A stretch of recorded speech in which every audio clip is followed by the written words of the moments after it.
Welcome to the History of Money. In this series, we will discover the origins of money and how it influences the way we use money today. In this episode, we'll take you through the early history of how money began and how it has evolved over time. Long before the money we use today was invented, people would barter by trading their own products and services.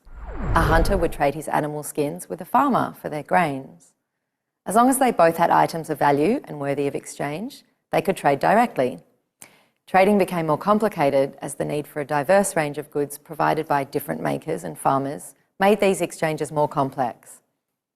People then started to create things for the common good, creating a marketplace that enabled a bigger variety of goods. But the problem with this was the lack of coordination between buyers and sellers. With so much trading going on, it was difficult to remember the payments and receipts of each exchange. And local rulers also began to impose taxes, so accounting for these exchanges became increasingly hard to keep track of.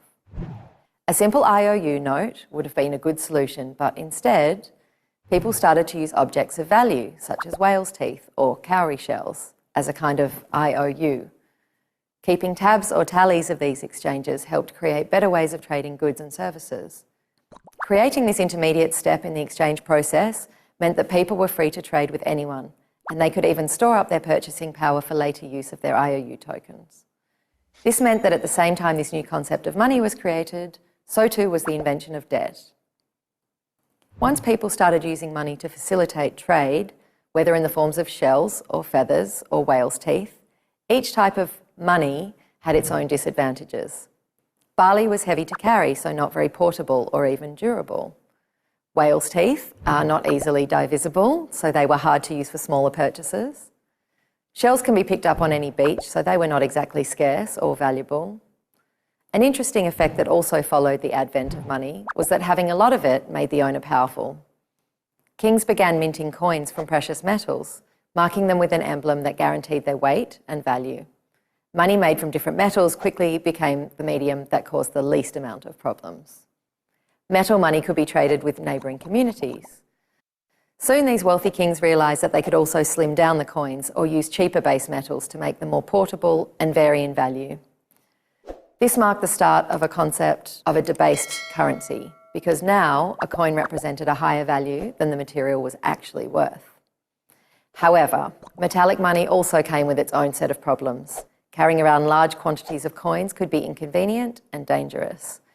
Early Chinese rulers would keep their heavy coins in their palace and issue IOU certificates on paper for trading over long distances.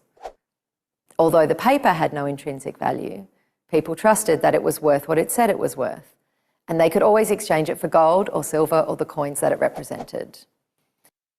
As global trade grew, the idea of paper money caught on, but traders and lenders were concerned that it was a bit too easy to just print money.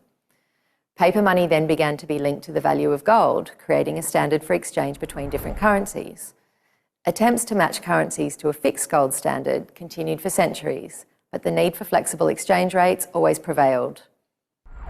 Now the world has stopped trying to keep to a gold standard. So today, the only thing that distinguishes the value of a banknote from any other paper is our universal trust in the financial system.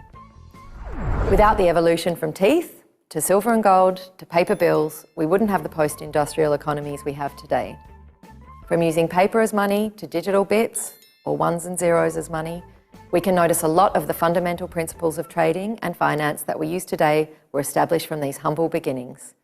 In our next episode, we look at the emergence of international currencies and how inflation and economic growth developed over time.